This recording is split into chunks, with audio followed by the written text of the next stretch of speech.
Hey everybody, Model Man Tom here. Continuing with ComputerBuild. So next up I'll be installing the graphics card. This is an NVIDIA made by a third party.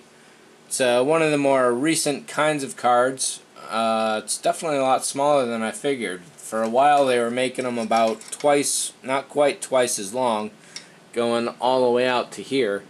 And things have definitely shrunk down. So you see there's a notch on the back here, and this is the only thing that really makes it a pain in the ass. It can only fit in one way, and it can only fit in a certain slot. So obviously you would not want to be trying to put it in this way because it wouldn't fit regardless.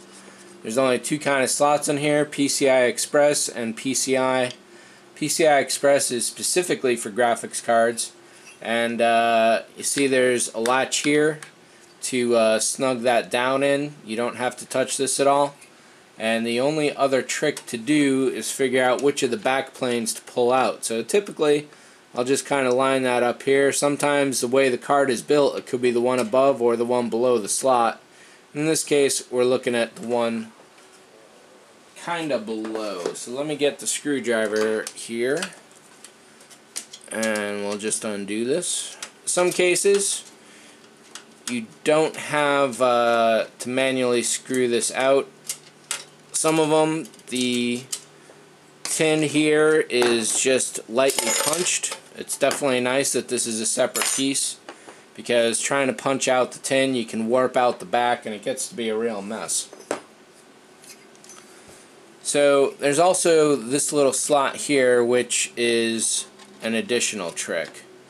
So what you'll do is notch the back in first, make sure that's good, make sure this is all relatively seated, and then come back to the back here and just give that little pinch down to make sure that it's going on the inside. You kick the back down and slot it in front.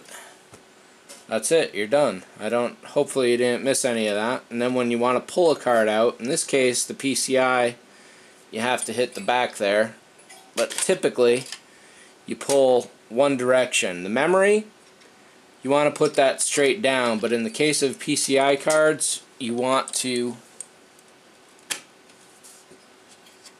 put the butt in first and then slide the head in last.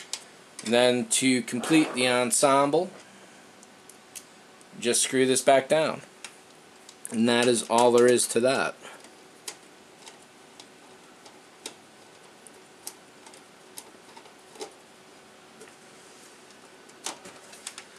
This is one situation rather. Sorry to keep using the word case when we're dealing with computer cases. But this is one situation where you don't mind having the screw down nice and tight, because when you're unplugging and plugging your monitors, you definitely don't want anything bad going on. And while we're looking at it, I should probably install the back plane here. Let me get some focus going on. There we go. I may as well put that back plane in if it's not already too late. These are specific to every motherboard, and in this case it looks like they gave me two, or is it just really thick? Let's take a look here.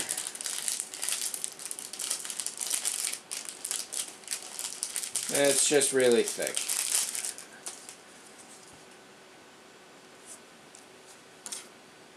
And I did in fact want to do this before I put the motherboard in.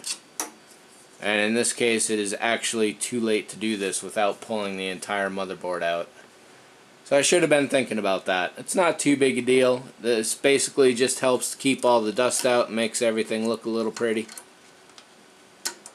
But there is not going to be any way to snap this in from that side, because this ridge here is what pushes into the case.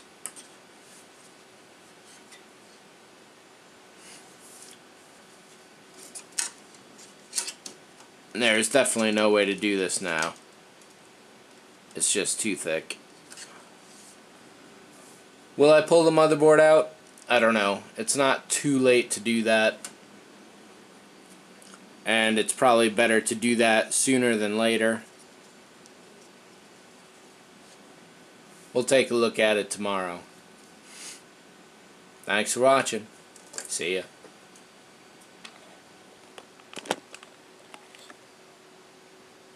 Hey everybody.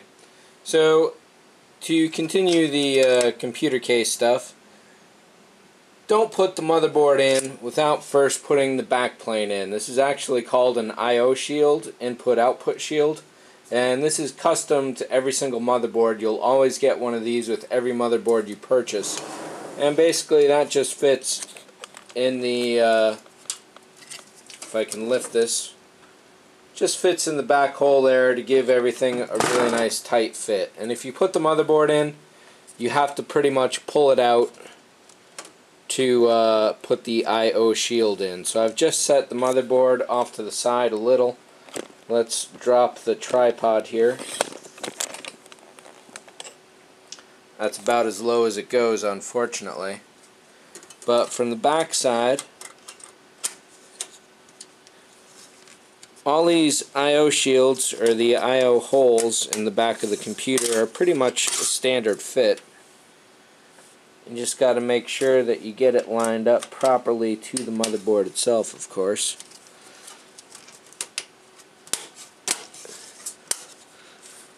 Don't worry about giving it a little bit of muscle. Once it's snapped in, it should be relatively tight and in place, and then all you got to do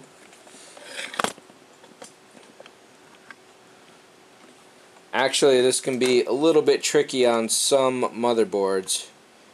Oh, but that is smooth as butter here. Let's put this back down. On some motherboards, trying to fit the actual ports into the IOShield holes can be really difficult, unnecessarily so.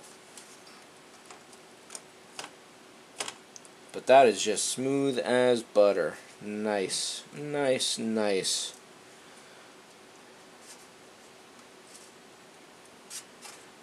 And once you got that done, all you got to do is screw everything back down again.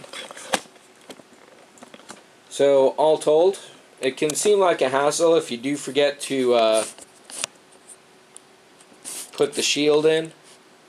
But really, that was what, a 2-minute operation? The only hassle is having to undo all of the screws that hold the motherboard down.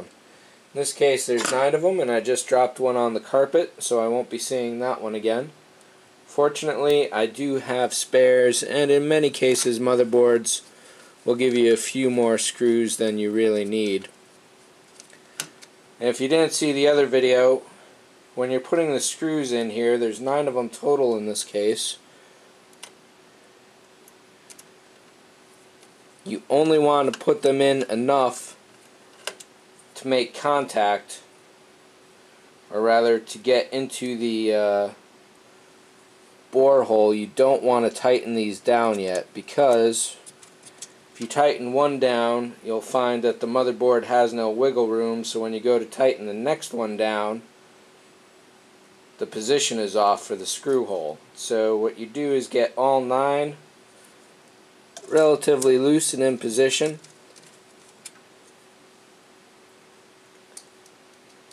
and then once all 9 are in, that is when you go for the final tightening. Being the motherboard, you do not want to use too much energy when you screw the screws in, because you don't want to pinch the board material itself. There's all sorts of ultra fine lines of wire running throughout the entire thing, and even though the screw holes are somewhat reinforced in this particular case, you're still dealing with what is probably an expensive and definitely a very delicate piece of electronic equipment.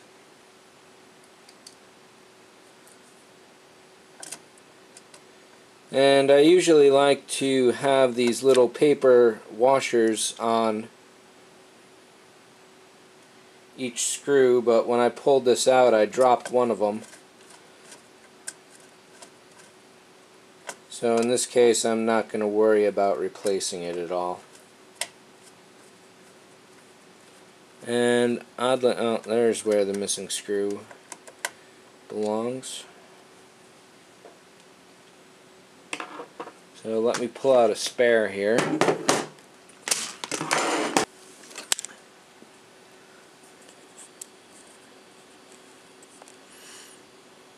And it's definitely nice to see a different kind of IOShield. In most cases, these are just regular plain aluminum with a little engraving on there, and in this case obviously it's black with white silk screened letters, which is going to make things a lot easier to read. So that's pretty much it. I just got to put the graphics card back in here, and we're ready for the next video, which I don't quite know what that's going to be. This might take a break for a couple days while I wait for a couple more components to come in. So thanks for watching as always. See ya.